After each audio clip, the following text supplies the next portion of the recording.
Hello, আসসালামু আলাইকুম বন্ধুরা। আশা করি সবাই ভালো আছেন, সুস্থ আছেন। আমি অনেক ভালো আছি, সুস্থ আছি। তো আলহামদুলিল্লাহ, আজকে একটা খুশির খবর আছে। আমাদের বাংলাদেশের রিজার্ভ $30 বিলিয়ন ছাড়িয়েছে। আপনারা হয়তো বা কেউ কেউ জানেন, আবার কেউ কেউ জানেন না। তো এটা একটা আসলে খুবই খুশির সংবাদ, হ্যাঁ।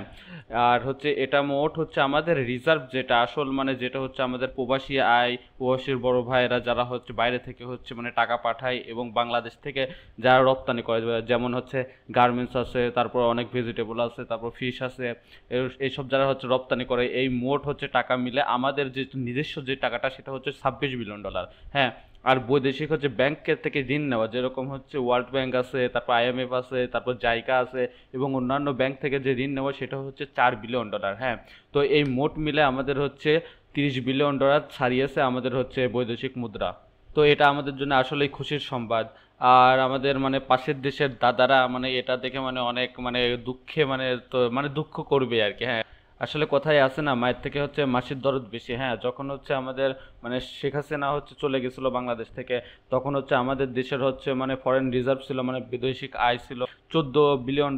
আর হচ্ছে মোট আইএমএফ থেকে নেওয়া টেওয়া দিয়ে সব কিছু মিলে হচ্ছে $15 বিলিয়ন মতো ছিল আর কি, হ্যাঁ। আর এই 10 বছরের জন্য আমাদের ইউনুস স্যার ইজ ম্যাজিক আর কি বলা চলে। এনার মতো ম্যাজিক আর কেউ নেই। সে যে আসলে অর্থনীতির একটা বিশেষজ্ঞ, হ্যাঁ। সে যে অর্থনীতি দিয়ে অনেক কিছু করে পৃথিবীর বুকে, এটা হচ্ছে আমরা জানলাম, হ্যাঁ। এই 10 মাসের মধ্যে, প্রায় 10 মাসের কাছাকাছি আর কি, হ্যাঁ। এই 10 মাসের মধ্যে যে এই 15 থেকে 16-17 বিলিয়ন ডলার এক্সট্রা অ্যাড করে আমাদের দেশের হচ্ছে রিজার্ভ যেভাবে পুশ করছে, হ্যাঁ। এটা ইনসেন, হ্যাঁ। এটা অন্য লেভেলে আর কি, হ্যাঁ। আর শেখ হাসিনা চলে যাওয়ার পর তো জানেনই, তারা আমাদের দাদারা, বড় দাদারা বলেছিল যে আয় হায় হায়, এদের কি হবে। তারপরে তো এরা মুখে মুখে সেই কান্নাকাটি, হ্যাঁ। আবার হচ্ছে ভিতর থেকে ওরা হচ্ছে আমাদের মেডিকেল ভিসা, তারপরে হচ্ছে যেটা ঘুরতে যায় তাদের ভিসা, আবার হচ্ছে তারা যে বাংলাদেশে যে এক্সপোর্ট করে ভেজিটেবল, সবজি তরকারি, তারপরে হচ্ছে আপনার পেঁয়াজ মশলাপাতি, এগুলো যেগুলো এক্সপোর্ট করে বাংলাদেশের ভিতরে, সেগুলো বন্ধ করে দিয়েছিল, হ্যাঁ। মনে করেছিল এদেরকে আমরা ভাতে মারবো, পানিতে মারবো, এইসব করে অস্থির, হ্যাঁ। কিন্তু বাংলাদেশ এইগুলো মোকাবেলা করে অন্য দেশ থেকে কিনে এনে বাংলাদেশ যে আরও এরকম 17-18 বিলিয়ন ডলার অ্যাড করবে, এটা ইনসেন লেভেল। এখানে কিন্তু ইউনুস স্যার এক কথায় অস্থির কাজ করছে, হ্যাঁ।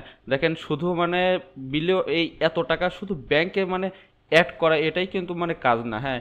এখানে কিন্তু অনেক কিছু আছে। যেমন বাইরের দেশ থেকে খাবার হচ্ছে নিয়ে আসা, তারপর বাইরের দেশের থেকে আগের সরকার যেগুলো ঋণ নিছিল ওইগুলো শোধ করা। তারপরে আরও অনেক কিছু আছে, চায়না থেকে অনেক যুদ্ধ বিমান টিমান হেন তেন, এগুলো হচ্ছে কেনাকাটা, এগুলো তো আরও আছে, হ্যাঁ। তো এইসব বাদেও যে আমাদের ইউনুস স্যার যে হচ্ছে আমাদের রিজার্ভে হচ্ছে $17 বিলিয়ন অ্যাড করতে পারছে, এটা আসলে আমাদের ভাগ্যর বিষয়, হ্যাঁ। আমরা ইউনুস স্যারের মতো একজন অভিজ্ঞ লোককে আমরা হচ্ছে সরকারে দেখতে পাইছি, হ্যাঁ। তো ওনারকে আমি একটা স্যালুট দিতে চাই। আর সবাই বলবেন আসলে আমাদের ইউনুস স্যার কীরকম কাজ করতেছে, হ্যাঁ। তো আজকের মতো এই পর্যন্ত। সবাই ভালো থাকবেন, সুস্থ থাকবেন, আল্লাহ হাফেজ।